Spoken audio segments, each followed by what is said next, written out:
नमस्कार दोस्तों, स्वागत है आप सभी का संकल्प स्टडी पॉइंट उत्तराखंड में। तो दोस्तों आज हम बात करेंगे उत्तराखंड जीके पर। दोस्तों मॉक टेस्ट दिखेंगे और आज का मॉक टेस्ट रहेगा दोस्तों 16। और इससे पहले दोस्तों हमने 15 मॉक टेस्ट कंप्लीट किए हैं उत्तराखंड जीके पर, जिनको आप दोस्तों प्लेलिस्ट में जाके देख सकते हैं। चलिए दोस्तों स्टार्ट करते हैं आज का सेशन, और आप सभी लोग दोस्तों वीडियो के एंड तक जरूर बने रहें। चलिए पहला क्वेश्चन देखते हैं दोस्तों, और साथ ही साथ आप आंसर करते हुए भी चलेंगे। पहला क्वेश्चन है दोस्तों, the forest problem of Kumaon पुस्तक के लेखक हैं। ऑप्शन देखिए, बद्रीदत्त जोशी, गोविंद बल्लभ पंत, जिम कॉर्बेट, या इनमें से कोई नहीं। तो दोस्तों मैंने आपको बताया है पहले, ये पुस्तक किसके द्वारा लिखी गई है, the forest problem of Kumaon. तो राइट आंसर रहेगा क्वेश्चन नंबर फर्स्ट का गोविंद बल्लभ पंत। ठीक है, 20 का राइट रहेगा। याद रखेंगे, the forest problem of Kumaon पुस्तक किसने लिखी है, तो ये लिखी है गोविंद बल्लभ पंत ने। आगे चलते हैं दोस्तों, क्वेश्चन नंबर 2 देखते हैं। क्वेश्चन नंबर 2 का आंसर करिए, केदारनाथ पर्वत की ऊंचाई है। तो यहाँ पर बताना है आपको केदारनाथ पर्वत की ऊंचाई कितनी है। मैंने आपको दोस्तों सारे पर्वतों की ऊंचाई बताई है। ठीक है, तो राइट आंसर क्या रहेगा क्वेश्चन नंबर 2 का, केदारनाथ पर्वत की ऊंचाई कितनी है। तो याद रखेंगे दोस्तों 6968 मीटर ऊंचाई है केदारनाथ पर्वत की, यानी कि आपका बी राइट रहेगा। ठीक है, पूछा जाएगा केदारनाथ पर्वत की ऊंचाई कितनी है, तो याद रखेंगे दोस्तों 6968 मीटर केदारनाथ पर्वत की ऊंचाई है। साथ ही साथ दोस्तों, ठीक है, तो साथ ही साथ दोस्तों आपको याद रखना है 7138 मीटर जो है ऊंचाई किसकी है, किस पर्वत की ऊंचाई है 7138 मीटर। तो याद रखेंगे दोस्तों चौखंबा पर्वत। ठीक है, चौखंबा पर्वत। ठीक, अगर चौखंबा पर्वत की ऊंचाई आपको पूछी जाती है तो चौखंबा पर्वत की ऊंचाई कितनी है, 7138 मीटर। ठीक है, उसी प्रकार आपका 6320 मीटर ऊंचाई किस पर्वत की है, तो 6320 मीटर जो ऊंचाई है दोस्तों वो है बंदरपुंछ पर्वत की। ठीक है, बंदरपुंछ पर्वत की। ठीक है, ये सभी आपको याद रखना है। बंदरपुंछ पर्वत की ऊंचाई कितनी है, 6320 मीटर है। और केदारनाथ पर्वत की ऊंचाई मैंने आपको बता दिया 6968 मीटर है। और 7138 मीटर ऊंचाई किस पर्वत की है, तो यह है चौखंबा की। ठीक है, तो इसको याद रखेंगे। ठीक है, चलिए आगे चलते हैं, क्वेश्चन नंबर 3 देखते हैं। क्वेश्चन नंबर 3 देखिए दोस्तों, आंख मिचोली नामक सर्वश्रेष्ठ चित्र जो है किस चित्रकार का है। तो आपको बताना है आंख मिचोली।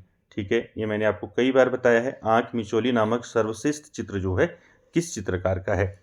ऑप्शन देखिए, मौलाराम, चेतू, माणकू, हरिदास। तो राइट आंसर क्या रहेगा दोस्तों क्वेश्चन नंबर 3 का राइट आंसर रहेगा दोस्तों माणकू।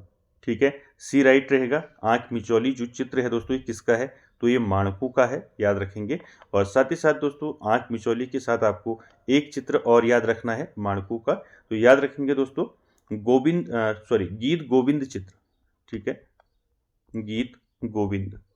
अगर आपको पूछा जाता है गीत गोविंद चित्र किसका है, तो ये भी दोस्तों किसका है, माणकू का है। ठीक है, ये दोनों चित्र याद रखेंगे। आगे चलते हैं क्वेश्चन नंबर 4 पर।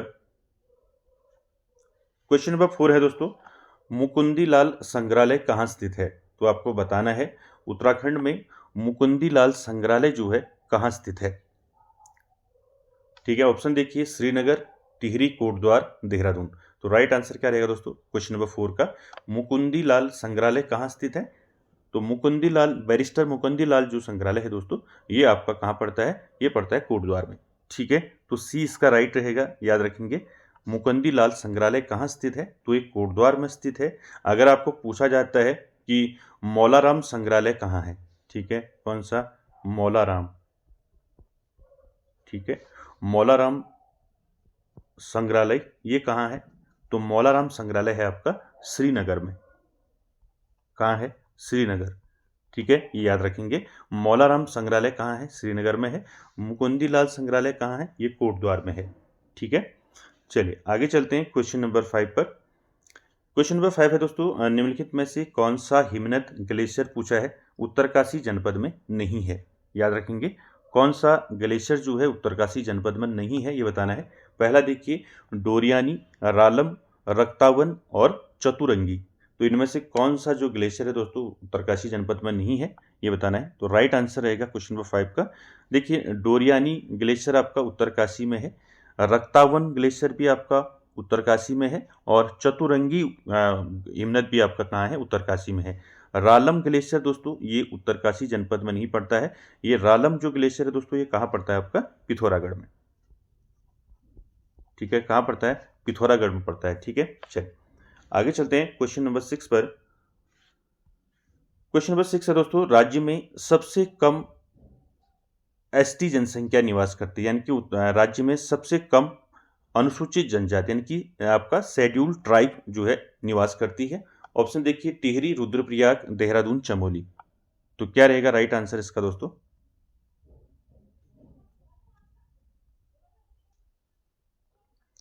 तो क्या रहेगा इसका राइट आंसर? तो राइट आंसर रहेगा दोस्तों इसका रुद्रप्रयाग। ठीक है, तो याद रखेंगे दोस्तों, राज्य में सबसे कम अनुसूचित जनजाति जनसंख्या निवास कहाँ करती है, तो रुद्रप्रयाग में करती है सबसे कम एसटी। और सबसे अगर अधिक की बात करें तो सबसे अधिक जो है अनुसूचित जनजाति जनसंख्या कहाँ निवास करती है, तो वो करती है उधम सिंह नगर में। ठीक है, उधम सिंह नगर। ठीक है, ये दोनों फैक्ट याद रखेंगे। राज्य में सबसे कम एसटी जनसंख्या निवास करती है रुद्रपुर में, और सबसे अधिक निवास करती है उधम सिंह नगर में। ठीक है, दोनों याद रखेंगे। आगे चलते हैं क्वेश्चन नंबर 7 पर। क्वेश्चन नंबर 7 है दोस्तों, गोपेश्वर चमोली में स्थित शिव मंदिर का जीर्णोद्धार किस गोरखा सेनापति ने करवाया था? मोस्ट इंपॉर्टेंट है दोस्तों, ये कई बार दोस्तों पूछा गया है। गोपेश्वर चमोली में स्थित है आपका शिव मंदिर, इसका जीर्णोद्धार दोस्तों किस गोरखा सेनापति ने करवाया था? ऑप्शन देखिए, महावीर सिंह थापा, अमर सिंह थापा, सूरवीर सिंह थापा, या फिर रणजोर सिंह थापा। तो राइट आंसर क्या रहेगा दोस्तों क्वेश्चन नंबर 7 का? क्वेश्चन नंबर 7 का राइट आंसर रहेगा दोस्तों अमर सिंह थापा। ठीक है, तो याद रखेंगे, गोपेश्वर चमोली में जो शिव मंदिर है उसका जीर्णोद्धार किसने करवाया था? तो अमर सिंह थापा ने कराया था। ठीक है, गोरखा सेनापति अमर सिंह थापा ने कराया था, याद रखेंगे। साथ ही साथ दोस्तों यहाँ पर एक फैक्ट और याद रखना है आपको, महावीर सिंह थापा से। ठीक है, इसे याद रखेंगे। महावीर सिंह थापा ने दोस्तों क्या किया था? महावीर सिंह थापा ने चंपावत की बालेश्वर मंदिर का जीर्णोद्धार कराया था। ठीक है, चंपावत का बालेश्वर मंदिर। ठीक है, चंपावत का बालेश्वर मंदिर। ठीक है, चंपावत का बालेश्वर मंदिर जो है इसका जीर्णोद्धार किसने कराया था? तो इसका जीर्णोद्धार कराया था महावीर सिंह थापा ने। ठीक है, और अमर सिंह थापा ने चमोली में स्थित शिव मंदिर का जीर्णोद्धार किया था। ठीक है, ये दोनों फैक्ट याद रखेंगे। आगे चलते हैं दोस्तों क्वेश्चन नंबर 8 पर। क्वेश्चन नंबर 8 है दोस्तों, टिहरी प्रजामंडल की स्थापना कब हुई? तो आपको बताना है टिहरी प्रजामंडल की जो स्थापना है वो कब हुई।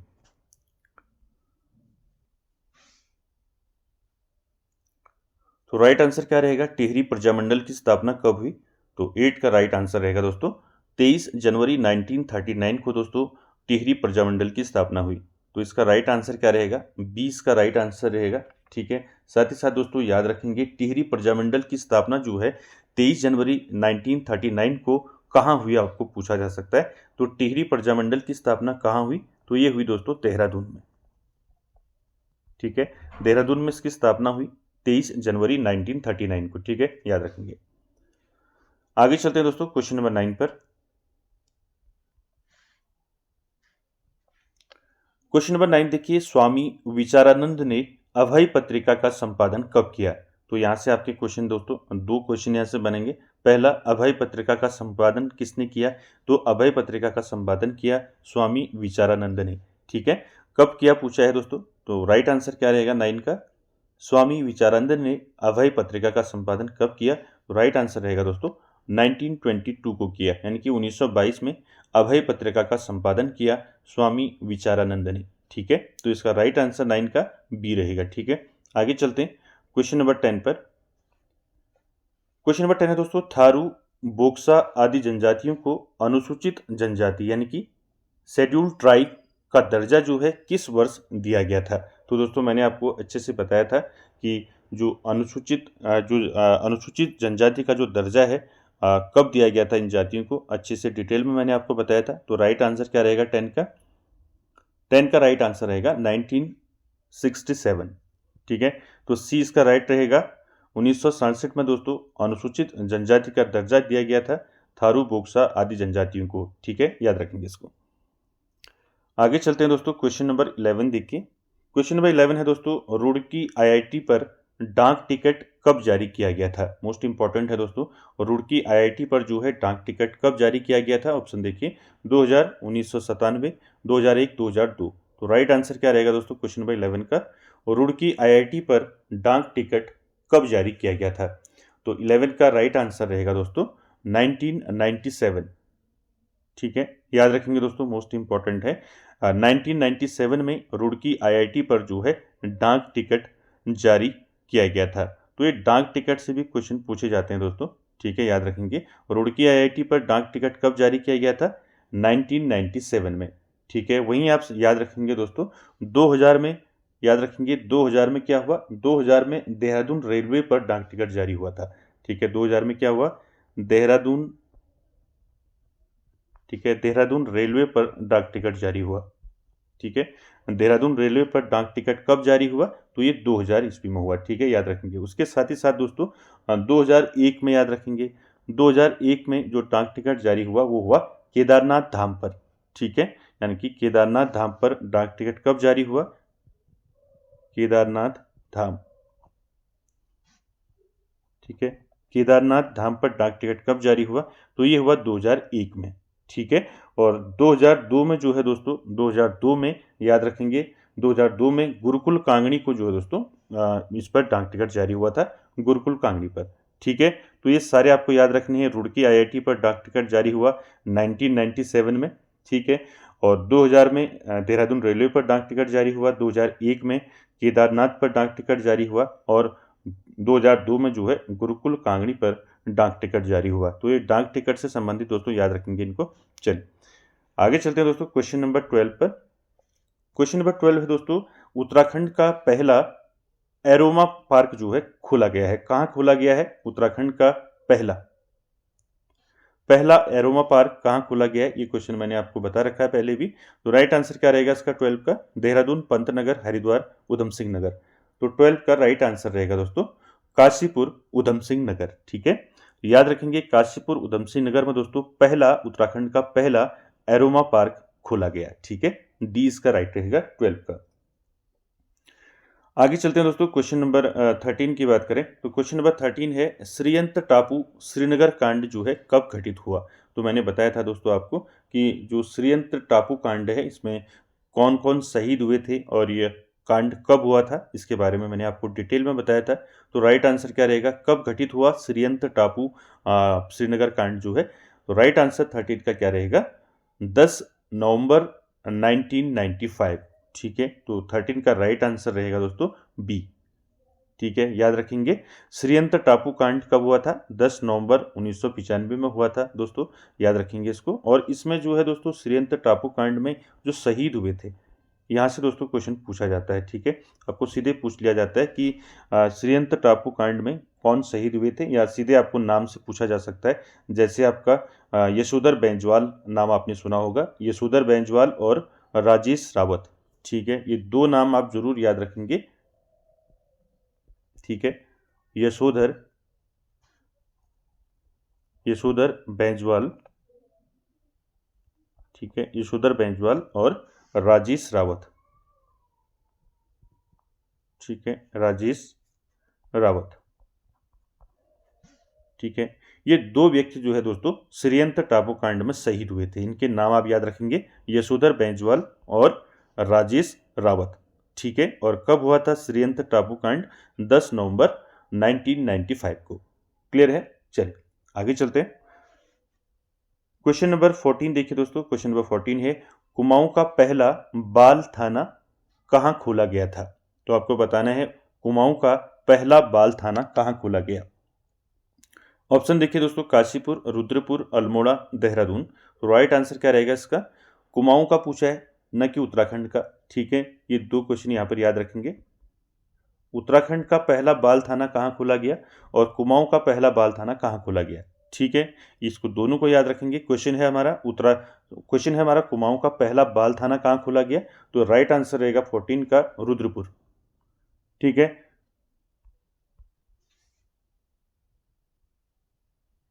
ठीक है, तो दोनों फैक्ट याद रखेंगे। कुमाऊं का पहला बाल थाना खोला गया रुद्रपुर में, और उत्तराखंड का पहला बाल थाना खोला गया देहरादून में। ठीक है, ये दोनों चीज याद रखेंगे, ये पूछे जा सकते हैं आपको। और जो कुमाऊं का जो पहला बाल थाना रुद्रपुर में खोला गया, ये कब खोला गया ये पूछा जा सकता है। ठीक है, यानी कि कुमाऊं का पहला जो बाल थाना रुद्रपुर में खोला गया दोस्तों, ये कब खोला गया, इसकी डेट याद रखेंगे 28 जून 2021 में दोस्तों, 2021 में इसको खोला गया पहला बाल थाना कुमाऊं का रुद्रपुर में। ठीक है, और उत्तराखंड की बात आएगी तो उत्तराखंड का पहला जो बाल थाना खोला गया वो देहरादून में खोला गया। ठीक है, चल आगे चलते हैं दोस्तों। क्वेश्चन नंबर 15 की बात करें। 15 है, गढ़वाल विश्वविद्यालय का नाम जो है किस वर्ष हेमवती नंदन बहुगुणा जी के नाम पर रखा गया है। तो आप सभी जानते हैं दोस्तों, गढ़वाल विश्वविद्यालय का नाम क्या है, हेमवती नंदन बहुगुणा गढ़वाल विश्वविद्यालय है दोस्तों। और ये नाम जो है दोस्तों, हेमवती नंदन बहुगुणा नाम जो है ये कब रखा गया। ऑप्शन देखिए 1973, 1988, 1989 या फिर 2009। क्या रहेगा राइट आंसर इसमें? तो राइट आंसर रहेगा गढ़वाल विश्वविद्यालय का नाम किस वर्ष हेमवती नंदन बहुगुणा जी के नाम से रखा गया। तो 15 का राइट आंसर रहेगा 1989। ठीक है, तो सी इसका राइट रहेगा। ठीक है, और साथ ही साथ दोस्तों आपको याद रखना है गढ़वाल विश्वविद्यालय की स्थापना कब हुई। तो आप सभी जानते हैं गढ़वाल विश्वविद्यालय की स्थापना जो है 1973 में हुई। तो यहाँ पर याद रखेंगे 1973 में गढ़वाल विश्वविद्यालय और कुमाऊं विश्वविद्यालय। ठीक है, कुमाऊं विश्वविद्यालय, तो ये दोनों की स्थापना कब हुई थी? 1973 में हुई थी, कुमाऊं विश्वविद्यालय और गढ़वाल विश्वविद्यालय की स्थापना, इसको याद रखेंगे। ठीक है, साथ ही साथ एक क्वेश्चन और पूछा जाता है दोस्तों यहाँ से कि गढ़वाल विश्वविद्यालय को जो है केंद्रीय विश्वविद्यालय का दर्जा कब मिला। ठीक है, गढ़वाल विश्वविद्यालय को केंद्रीय विश्वविद्यालय का दर्जा, ठीक है, केंद्रीय विश्वविद्यालय का दर्जा कब मिला गढ़वाल विश्वविद्यालय को। तो याद रखेंगे दोस्तों 15 जनवरी, ठीक है, 15 जनवरी 2009 को दोस्तों याद रखेंगे 2009 को केंद्रीय विश्वविद्यालय का दर्जा मिला गढ़वाल विश्वविद्यालय को। और हेमवती नंदन बहुगुणा जी के नाम से कब रखा गया नाम? तो रखा गया 1989। ठीक है, ये सारे फैक्ट आपको याद रखने हैं गढ़वाल विश्वविद्यालय से। ठीक है, गढ़वाल विश्वविद्यालय की स्थापना कब हुई? स्थापना हुई 1973। ठीक है, गढ़वाल और कुमाऊं विश्वविद्यालय की दोनों की एक साथ जो है दोस्तों स्थापना हुई, ये याद रखेंगे। और केंद्रीय विश्वविद्यालय का दर्जा 15 जनवरी 2009 को दिया गया गढ़वाल विश्वविद्यालय को। ठीक है, ये कई बार दोस्तों 15 जनवरी 2009 ये कई बार पूछा गया है। ठीक है, चलिए आगे चलते हैं क्वेश्चन नंबर 16 पर। क्वेश्चन नंबर 16 है दोस्तों, स्वधम व सुमेरु गुफा कहाँ स्थित हैं। तो ये भी बता रखा है मैंने आपको, जहाँ पर मैंने आपको बताया था गुफाओं के बारे में। तो देखिए स्वधम और सुमेरु गुफा कहाँ स्थित है। ऑप्शन देखिए चमोली, पिथौरागढ़, पौड़ी, टिहरी। तो राइट आंसर बताइए इसका, स्वधम व सुमेरु गुफा। तो राइट आंसर रहेगा दोस्तों 16 का। तो स्वधम और जो सुमेरु गुफा है दोस्तों ये कहाँ है? ये पिथौरागढ़ जनपद में स्थित है। बी इसका राइट रहेगा 16 का। ठीक है, साथ ही साथ दोस्तों आपको चमोली से भी याद रखना है, मैंने सारी चीज़ें बताई थी आपको। चमोली में कौन कौन सी गुफा है, जैसे आपका व्यास गुफा, ठीक है, व्यास गुफा, मुचकुंद गुफा, ठीक है, मुचकुंद गुफा, ये कहाँ है? ये आपके चमोली में है। ठीक है, स्वधम और सुमेरु गुफा कहाँ है? ये पिथौरागढ़ में है। ठीक है, पौड़ी में भी बताया था मैंने कौन सी गुफा है पौड़ी में। पौड़ी में है गोरखनाथ गुफा। ठीक है, कौन सी गुफा है? गोरखनाथ। ठीक है, गोरखनाथ गुफा कहाँ स्थित है? तो ये पौड़ी में है। तो सारी चीज़ें दोस्तों आपको याद रखनी है। और मैंने जो आपको बताया है जो उत्तराखंड के बारे में मैंने आपको जो डिटेल क्लासें आपको बता रखी हैं उनको आप जरूर देखिए दोस्तों, वहाँ से दोस्तों ये क्वेश्चन आपके सारे बने हैं। चलिए आगे चलते हैं, क्वेश्चन नंबर 17 की बात करें। 17 है आपका, दिव्य शिला नामक प्रसिद्ध शिला जो है किस धाम के निकट है? गंगोत्री, यमुनोत्री, बद्रीनाथ, केदारनाथ। तो 17 का राइट आंसर क्या रहेगा दोस्तों? दिव्य शिला नामक प्रसिद्ध शिला जो है किस धाम के निकट है? तो 17 का राइट आंसर रहेगा दोस्तों यमुनोत्री। ठीक है, 20 का राइट रहेगा, यमुनोत्री धाम के निकट है दिव्य शिला। ठीक है, इसको याद रखेंगे। आगे चलते हैं दोस्तों क्वेश्चन नंबर 18 पर। क्वेश्चन नंबर 18 है दोस्तों, जनसंख्या देखिए जनगणना 2011 के अनुसार राज्य में मुस्लिम जनसंख्या का प्रतिशत पूछा है। ठीक है, तो मुस्लिम जनसंख्या का प्रतिशत कितना है उत्तराखंड में जनगणना 2011 के अनुसार? ऑप्शन देखिए 6.8%, 9%, 11.92% या फिर 15.1%। तो राइट आंसर क्या रहेगा दोस्तों?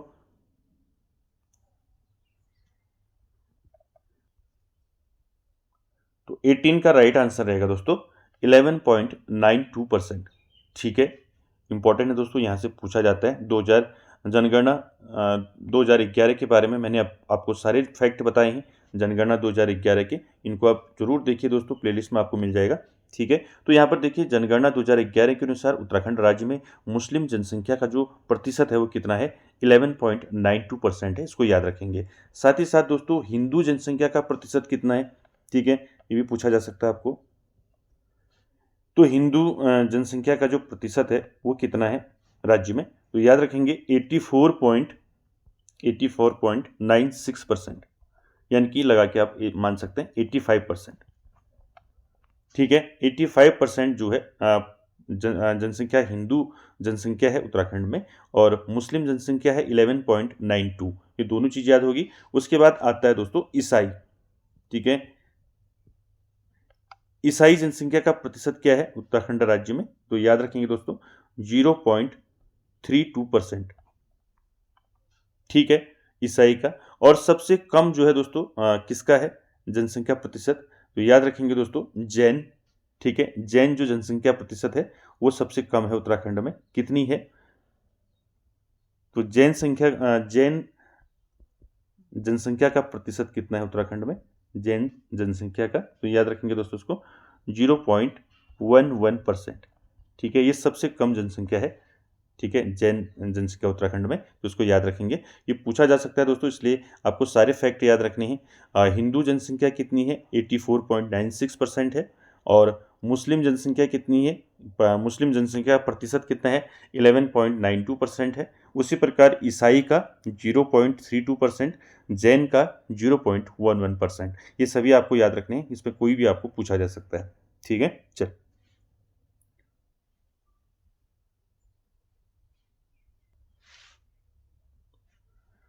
क्वेश्चन नंबर 19 देखिए दोस्तों, प्रसिद्ध चंद्रकूट पर्वत कहाँ स्थित है? तो आपको बताना है चंद्रकूट पर्वत जो है ये कहाँ स्थित है। अल्मोड़ा में स्थित है, टिहरी में स्थित है, उत्तरकाशी में स्थित है, या फिर चमोली में स्थित है? तो राइट आंसर क्या रहेगा 19 का? तो 19 का राइट आंसर रहेगा दोस्तों टिहरी में। ठीक है, चंद्रकूट पर्वत कहाँ है? तो ये टिहरी में है दोस्तों, याद रखेंगे इसको। और टिहरी में दोस्तों ये पूछा जाता है चंद्रकूट पर्वत जो है, इस पर एक दोस्तों इस पर्वत पर जो है एक प्रसिद्ध मंदिर है। कौन सा मंदिर है? चंद्रकूट पर्वत पर एक प्रसिद्ध मंदिर है दोस्तों, चंद्रबदनी मंदिर। कौन सा है? चंद्रबदनी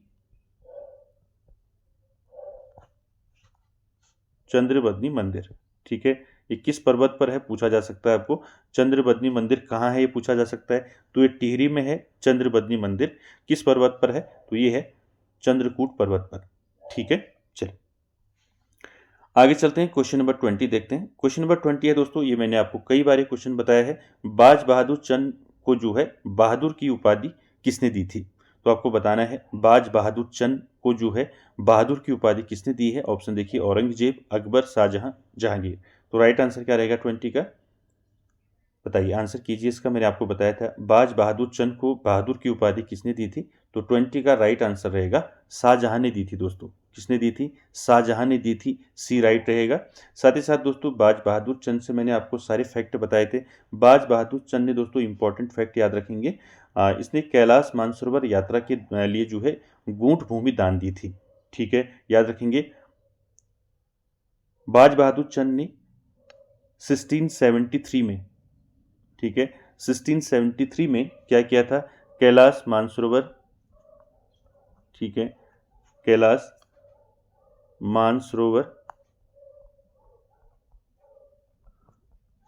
मानसरोवर यात्रा मार्ग के लिए,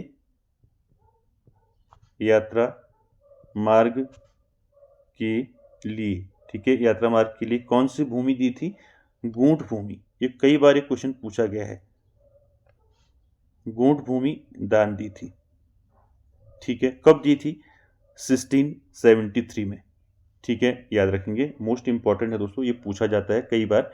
तो याद रखेंगे यहाँ से बाज बहादुर चंद ने दोस्तों 1673 में कैलाश मानसरोवर यात्रा मार्ग के लिए जो है गूंठ भूमि दी थी, गूंठ भूमि दान दी थी। ठीक है, चल आगे चलते हैं दोस्तों, क्वेश्चन नंबर 21 देखिए, आंसर कीजिए। गढ़वाल का जॉन ऑफ आर्क किसे कहा जाता है? ये क्वेश्चन मैंने आपको पहले भी बताया है, ठीक है, पहले पिछले मॉक टेस्ट में भी आया था। गढ़वाल का जॉन ऑफ आर्क किसे कहा जाता है? ऑप्शन देखिए, रानी कर्णावती, जिया रानी, टीलू रौतेली या इनमें से कोई नहीं।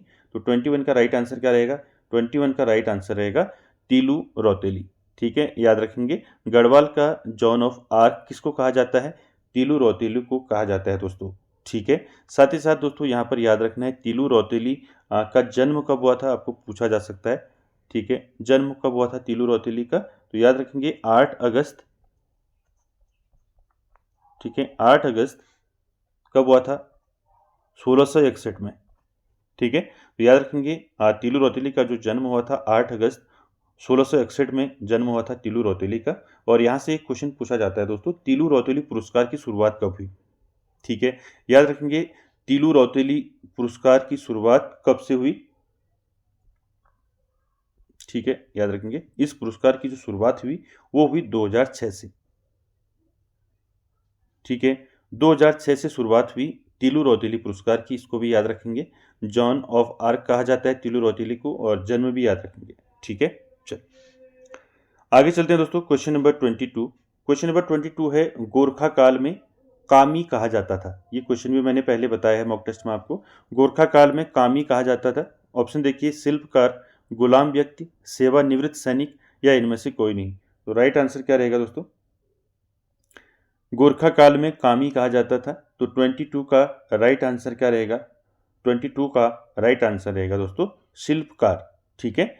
तो याद रखेंगे गोरखा काल में शिल्पकार को क्या कहा जाता था? कामी कहा जाता था, ठीक है, कामी। कामी को कहा जाता था शिल्पकार, ठीक है, इसको याद रखेंगे। किसी भी प्रकार से पूछा जा सकता है तो इसको याद रखेंगे, कामी यानी कि शिल्पकार। और सेवानिवृत्त सैनिक को क्या कहा जाता था?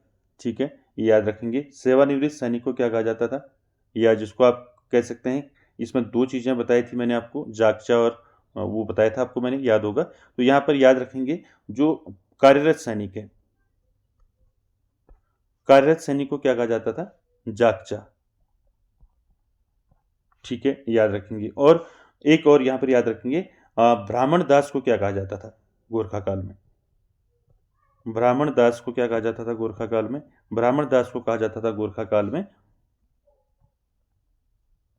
कठुआ, ठीक है, याद रखेंगे। कुछ मैंने आपको गोरखा काल में बताई थी सारी चीज़ें, तो आप गोरखा शासन जरूर देख लें, ठीक है। तो राइट आंसर रहेगा, कामी कहा जाता है गोरखा काल में शिल्पकार को, ठीक है। ये सारे फैक्ट याद रखेंगे। कार्यरत सैनिक को क्या कहा जाता है? जागचा कहा जाता है, ठीक है। ब्राह्मण दास को कठुआ कहा जाता है, ठीक है। चलिए उसके बाद देखिए दोस्तों, क्वेश्चन नंबर 23 की बात करें। 23 है, उत्तराखंड में फुटबॉल को राज्य खेल घोषित कब किया गया? मोस्ट इंपॉर्टेंट है दोस्तों, उत्तराखंड का राज्य खेल क्या है, ये पूछा गया है क्वेश्चन कई बार। उत्तराखंड का जो राज्य खेल है वो क्या है? फुटबॉल है। और इसको राज्य खेल कब घोषित किया गया ये बताना है। 2001, 2011, 2015 या फिर 2016। तो राइट आंसर क्या रहेगा दोस्तों क्वेश्चन नंबर 23 का राइट आंसर रहेगा आपका 2011, ठीक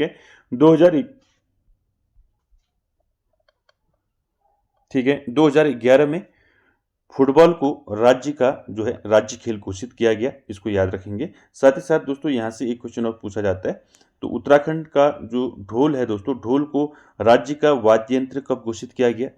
ठीक है, ढोल को उत्तराखंड का वाद्य यंत्र कब घोषित किया गया? तो याद रखेंगे ढोल को जो है 2015 में घोषित किया गया, ठीक है, 2015 में। और राज्य खेल यानी कि फुटबॉल को राज्य खेल कब घोषित किया गया? 2011 में, ठीक है। चलिए आगे चलते हैं दोस्तों, क्वेश्चन नंबर 24 है दोस्तों, निम्न में कौन सा मेला उत्तरकाशी में नहीं लगता है? यहाँ पर आपको बताना है कौन सा मेला जो है उत्तरकाशी में नहीं लगता है। ऑप्शन देखिए, कंडक मेला, सेलकू मेला, रेणुका देवी मेला या फिर कालसन मेला। तो राइट आंसर क्या रहेगा दोस्तों इसका, क्वेश्चन नंबर 24 का? तो यहाँ पर देखिए दोस्तों, जो उत्तरकाशी की बात करें तो उत्तरकाशी में कंडक मेला लगता है, ठीक है। सेलकू मेला भी लगता है उत्तरकाशी में, रेणुका देवी मेला भी लगता है। ये पूछा गया था पहले क्वेश्चन कि रेणुका देवी मेला कहाँ लगता है, ठीक है, तो ये उत्तरकाशी में लगता है। सेलकू मेला कहाँ लगता है? ये भी उत्तरकाशी में लगता है। कंडक मेला ये कहाँ लगता है? ये भी उत्तरकाशी में लगता है, ठीक है। साथ ही साथ दोस्तों इसका राइट आंसर रहेगा डी, यानी कि कालसन मेला। दोस्तों ये कालसन मेला कहाँ लगता है, तो याद रखेंगे दोस्तों ये कालसन मेला लगता है टनकपुर चंपावत में। ठीक है, टनकपुर चंपावत में लगता है दोस्तों, टनकपुर चंपावत में लगता है कालसन मेला। ठीक है, याद रखेंगे इसको। तो राइट आंसर ये रहेगा आपका डी। ठीक है, बाकी तीनों ये हैं उत्तरकाशी में लगते हैं और कालसन मेला लगता है आपका टनकपुर चंपावत में। ठीक है, चल आगे चलते हैं दोस्तों। आज का आखिरी क्वेश्चन है क्वेश्चन नंबर 25। देखिए, गैरसैंण को ग्रीष्मकालीन राजधानी बनाने की आधिकारिक जो स्वीकृति है वो राज्यपाल द्वारा कब दी गई। तो यहाँ पर दो क्वेश्चन बनते हैं। ठीक है, ग्रीष्मकालीन गैरसैंण को ग्रीष्मकालीन राजधानी कब घोषित किया गया और राज्यपाल के द्वारा कब इसको स्वीकृति मिली। तो ये दो क्वेश्चन यहाँ से पूछे जाते हैं। तो यहाँ पर जो क्वेश्चन है आपका वो है आपका राज्यपाल के द्वारा जो है कब स्वीकृति दी गई। तो राइट आंसर क्या रहेगा 25 का, 8 जून 2020, 4 मार्च 2020, 4 मार्च 2021, 8 जून 2021। तो राइट आंसर क्या रहेगा 25 का, 25 का राइट आंसर रहेगा 8 जून 2020। ठीक है, 8 जून 2020 को गैरसैंण को जो है दोस्तों ग्रीष्मकालीन राजधानी जो है बनाने की आधिकारिक स्वीकृति जो है राज्यपाल के द्वारा दी गई। ठीक है, राज्यपाल के द्वारा स्वीकृति कब, 8 जून 2012। ठीक है, पहला क्वेश्चन। दूसरा क्वेश्चन पूछा जाता है यहां से कि गैरसैंण को ग्रीष्मकालीन राजधानी घोषित कब किया गया। ठीक है, तो ग्रीष्मकालीन राजधानी घोषित किया गया 4 मार्च 2020 को। ठीक है, तो याद रखेंगे 4 मार्च 2020 को इसको क्या किया गया, गैरसैंण को ग्रीष्मकालीन राजधानी घोषित किया गया। ठीक है, ग्रीष्मकालीन राजधानी जो है घोषित किया गया कब, 4 मार्च 2020 को, और राज्यपाल के द्वारा स्वीकृति कब मिली, 8 जून 2020 को। ठीक है, ये दोनों चीजें आप याद रखेंगे। तो दोस्तों ये था आज का मॉक टेस्ट जिसमें दोस्तों हमने इंपॉर्टेंट क्वेश्चनों पर डिस्कस किया। आई होप दोस्तों आप सभी को अच्छा लगा होगा। और वीडियो आज दोस्तों कैसा लगा जरूर कमेंट बॉक्स में कमेंट करें और वीडियो को एंड तक देखने के लिए थैंक यू वेरी मच।